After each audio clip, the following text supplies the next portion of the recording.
میں اسٹیج پر موجود اور ہال میں موجود تمام خصوصی مہمان حضرات کا جناب محمد شاہین صاحب کی طرف سے تہہ دل سے استقبال کرتا ہوں۔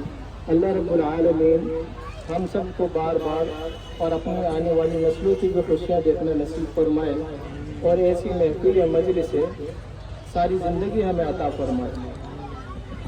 اب چونکہ ایسی محفل اور مجلس دوبارہ نصیب نہیں ہونی، تو اس وجہ سے ہمیں اس محفل اور مجلس کے اندر ہی دعا مانگنی ہے کہ اللہ رب العالمین جواب جناب محسن نواز لاہی صاحب کی آنے والی نسلوں کی بھی خوشیاں دیکھنا نصیب فرمائے۔ آمین۔ اب چونکہ وقت کا تقاضا ہے، بیان تقریر کا اسٹیج نہیں ہے اور وقت زیادہ ہو چکا ہے، اور حضور اکرم صلی اللہ علیہ وسلم نے دلہن والوں کے لیے 3 بشارتیں ارشاد فرمائی ہیں۔ یہ بات نہ کسی مولوی نے کہی، نہ کسی عام انسان نے کہی، خود حضور اکرم صلی اللہ علیہ وسلم نے ارشاد فرمائی کہ جس کے یہاں 3 بیٹیاں ہوں یا 3 بہنیں ہوں، یا 2 بیٹیاں ہوں یا 2 بہنیں ہوں، اور وہ ان کی پرورش میں تکالیف کو برداشت کرے، وقت آنے پر ان کا نکاح کرا دے اور ان کی اچھی تربیت کرے، تو حضور اکرم صلی اللہ علیہ وسلم نے ارشاد فرمایا کہ اس شخص کے اوپر جنت واجب ہو جاتی ہے۔ تو جناب محمد شاہین صاحب آپ کو جنت مبارک ہو اور دلہن کے بھائیوں کو بھی جنت مبارک ہو۔ دوسری بشارت یہ ارشاد فرمائی کہ اس شخص کے اوپر جہنم کی آگ حرام ہو جاتی ہے۔ آپ کو جہنم کی خلاصی بھی مبارک ہو، جہنم سے خلاصی۔ اور تیسری اہم بشارت ارشاد فرمائی کہ وہ شخص اور میں اس طرح جنت میں داخل ہوں گے۔ حضور نے دونوں انگلیوں کا اشارہ کر کے ارشاد فرمایا آپ کو حضور کا ساتھ بھی مبارک ہو۔ اب چونکہ ہم نکاح کے مجلس میں موجود ہیں تو یہاں نکاح کے ہمیں فرض معلوم ہونے چاہیے کہ نکاح میں 2 فرض ہیں، ایک واجب ہے اور 2 سنتیں ہیں۔ ایک فرض ہے ایجاب القبول جو ابھی آپ کے سامنے ہوگا، دوسرا فرض 2 گواہوں کا ہونا ہے، اور ایک واجب ہے جو کہ مہر ادا کرنا ہے۔ اس چیز کے لیے مہر جو یہاں لکھی گئی ہے، اس چیز کے لیے دولہا نوشہ میاں اور ان کے اہل خانہ قابل مبارکباد ہے کہ انہوں نے جو مہر لکھوائی ہے وہ مہر معجل ہے، یعنی ہاتھ کے ہاتھ کو ایک دینے والی۔ ہمارے یہاں کیا ہوتا ہے، ہم اس سے مہر لکھوا لیتے ہیں، ادا نہیں کرتے۔ حضور اکرم صلی اللہ علیہ وسلم نے ارشاد فرمایا کہ جو مہر دینے کی استطاعت رکھنے کے باوجود مہر ادا نہ کرے وہ ایسا ہے جیسا کہ اس نے زنا کیا۔ تو یہاں دولہا والے قابل مبارکباد ہیں، انہوں نے ایسی مہر لکھوائی جو ہاتھ کے ہاتھ ادا کریں گے انشاءاللہ۔ اور جن حضرات نے مہر ادا کی ہے وہ بھی نیت ارادہ کریں کہ جتنی جلدی ہو سکے گا انشاءاللہ مہر ادا کریں گے، ورنہ ہمارے یہاں یہ ہونے لگا ہے کہ مہریں لکھوا لیتے ہیں اور معلوم ہوتی نہیں کہ مہر ایک کیسی ہوتی ہے۔ عام طور سے کیا لکھواتے ہیں، مہر فاطمہ، اور کیا کہتے ہیں کہ سنت ہے سنت ہے۔ اب ان سے پوچھو کہ مہر فاطمہ ہوتی کتنی ہے، یہ معلوم نہیں ہوتی ہے۔ اب بندہ چلے جاتا ہے، گزر جاتا ہے، اور اس کے جنازے پہ بیٹھ کر روتی ہیں کہ جی میں نے اپنی مہر معاف کری۔ ایسے معاف کچھ نہیں ہوتی، مہر وراثت میں سے دی جائے گی، یہ ادا کی جائے گی، یہ قرض دار مرائے گا۔ تو جن حضرات نے مہر ادا نہیں کی ہے وہ جلد از جلد مہر ادا کریں۔ اور ایک چیز کے لیے قابل مبارکباد نرسنیاں بھی ہیں، ان کے اہل خانہ بھی ہیں کہ یہاں دولہا میاں بنا کر لائے ہیں، سہرے میں چھپا کر دلہن بنا کر نہیں لائے ہیں، اسے کہتے ہیں دولہا۔ ورنہ ہمارے یہاں کیا ہوتا ہے، دولہا کو دلہن بنا کر چھپا کر لاتے ہیں۔ پردہ عورت کے لیے ہے، پردہ دلہن کے لیے ہے، دولہا کے لیے پردہ نہیں ہے، وہ مرد ہے تو اس کو چھپا کر نہیں لایا جائے گا، چھپا کر ان لوگوں کو لایا جاتا ہے جو اعتراض ہوتے ہیں۔ اب دیکھیے بنا سہرے کے کتنے نگرانی لگ رہے ہیں سب، ورنہ چھپا کر لاتے ہیں کوئی نہ کوئی بعد میں ظاہر ہو جاتا ہے۔ اور 2 سنتیں ہیں، ایک سنت نکاح میں ہے خطبہ پڑھنا، لیکن خطبے کا سننا واجب ہے، پڑھنا تو سنت ہے لیکن سننا واجب ہے۔ دوسری سنت ہے ولیمہ کرنا، اور اس کے علاوہ ہمارے یہاں شادی بیاہ میں کوئی چیز نہیں ہے، مائیوں مہندی کی رسم ہو یا دوسرے رسومات ہوں، خوراکات ہوں، یہ سب ہمارے دین نہیں سکھاتا ہے۔ انشاءاللہ ہم کوشش یہ کریں گے سادگی کے ساتھ، جن کا نکاح نہیں ہوا ہے وہ انشاءاللہ سادگی کے ساتھ مسجد میں نکاح کریں گے اور رخصتی کریں گے انشاءاللہ۔ اور اس ماحول کو اور اس چیز کو نبی اکرم صلی اللہ علیہ وسلم کی سنت کو اور منشا کو ہم عام کریں گے انشاءاللہ۔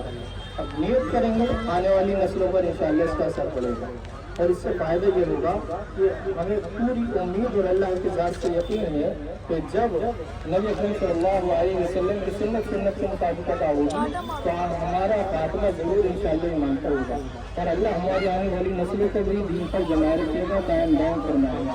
اس کا فائدہ اور اس کا اثرات یہ ہوں گے انشاءاللہ۔ اور ولیمے کے ہوتے ہیں 3 دن، رخصتی ہوگی، رخصتی کے بعد پہلا دن، دوسرا دن اور تیسرا دن، یہ 3 دن سنت کے ہیں۔ اس کے بعد اگر کوئی دعوت کرتا ہے تو وہ صرف دعوت ولیمہ ہے، وہ سنت ولیمہ نہیں ہے۔ دعوت ولیمہ ہے، سنت ولیمہ نہیں ہے۔ سنت ہوگی ان 3 دنوں کے بیچ میں۔ اگر کسی کے یہاں کسی وجہ سے آگے دن بڑھ جاتے ہیں تو دوسرے دن یا تیسرے دن یا پہلے دن رخصتی کے بعد کچھ لوگوں کو نیت کر لیں ہم ولیمے کی اور کھانا ادا کھلا دیں تو سنت ادا ہو جائے گی۔ اب پھر چاہے دعوت وغیرہ بعد میں کرتے رہے تو وہ صرف دعوت ولیمہ ہوگی۔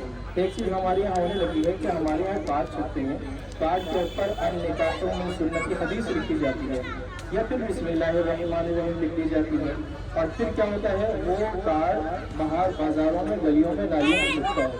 تو ہمیں اس چیز کا خیال رکھنا ہے کہ اپنے کارڈ وغیرہ پر ایسی حدیث یا پھر اللہ کا نام نہیں لکھنا ہے جس سے بعد میں بے ضرورتی ہو اور اس کا ذریعہ ہم لوگ بن جائیں۔ اس چیز کا خیال رکھنا ہے۔ ایک چیز کا خیال رکھنا ہے کہ ہمارے کیا ہوتا ہے دلہن کی ویڈیو بنائی جاتی ہے اور اتنی بڑی بے حیائی بے شرمی ہوتی ہے کہ بیڈ کے اوپر دلہن کی ویڈیو بنائی جاتی ہے، بعد میں بیٹھ کر پورا خاندان اس کو دیکھتا ہے، یہ سب سے بڑی بے حیائی ہے۔ اس سے ہمیں بچنے کی ہے، بچانے کی ہے انشاءاللہ۔ اور اپنی ماں بہنوں کا فوٹو اسٹیٹس پر، انسٹاگرام پر، فیس بک پر کہیں شیئر نہیں کرنا ہے، نہ ہی لگانا ہے انشاءاللہ۔ اللہ رب العالمین اس کی برکت سے باحیا ہمارے یہاں اولادوں اور ہماری نسلوں میں لوگ پیدا کریں گے انشاءاللہ۔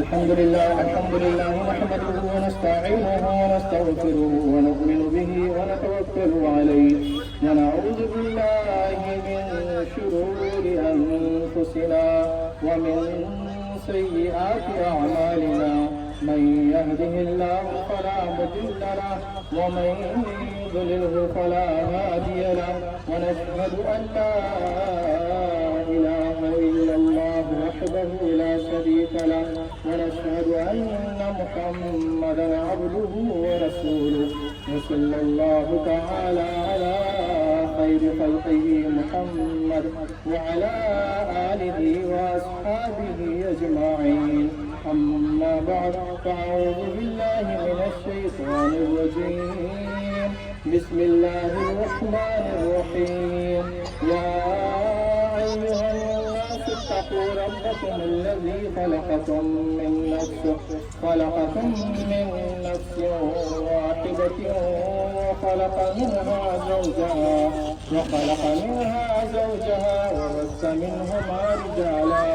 وبث منهما رجالا كثيرا ونساء واتقوا الله الذي تساءلون به والأرحام إن الله كان عليكم رقيبا يا أيها الذين آمنوا اتقوا الله حق تقاته ولا تموتن إلا وأنتم مسلمون يا أيها الذين آمنوا اتقوا الله وقولوا قولا سديدا يصلح لكم أعمالكم ويغفر لكم ذنوبكم